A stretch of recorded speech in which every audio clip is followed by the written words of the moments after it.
Tiniyak ng Philippine National Police na hindi maapektuhan ang kampanya laban sa illegal drugs sa kabila ng pagkakasangkot ng ilang pulis. Yan ang ulat ni Patrick De Jesus.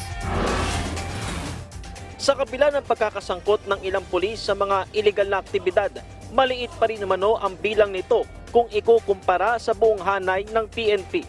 Sa datos ng PNP, halos 1,000 pulis na ang natanggal sa serbisyo sa ilalim ng administrasyon ni Pangulong Ferdinand R. Marcos Jr. dahil sa iba't ibang kaso. 108 dito ay may kaugnayan sa illegal na droga. Ang bilang, 0.25% lamang mula sa 232,000 na kasalukuyang puwersa ng PNP. Sa NCRPO, 177 na pulis ang may kinaharap na kaso dahil sa drug-related offenses. Sabi ni PNP Chief, Police General Benjamin Acorda Jr., pabibilisin ang investigasyon sa mga ito. Ito, pinapaimbestigan natin and if there is a need for us to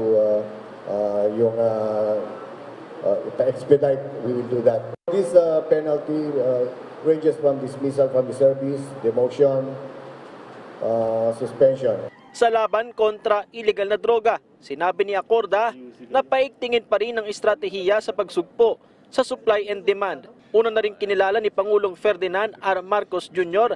ang mga hakbang ng PNP sa kasalukuyang kampanya ng pamahalaan.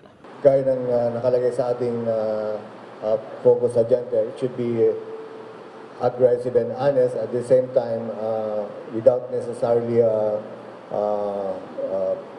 sacrificing lives.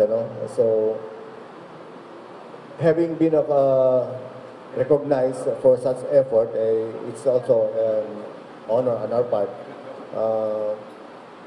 Na despite this less bloody na impression, but still we were able to get this result. And I urge our police force that really to continue such operations, and we'll make it sure that the respect for human rights is always upheld.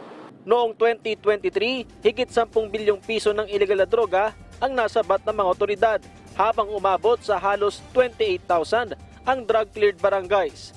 Sa tulong na rin ito ng iba't ibang operasyon. In total, 56,495 suspects were arrested in more than 44,000 anti-illegal drug operations.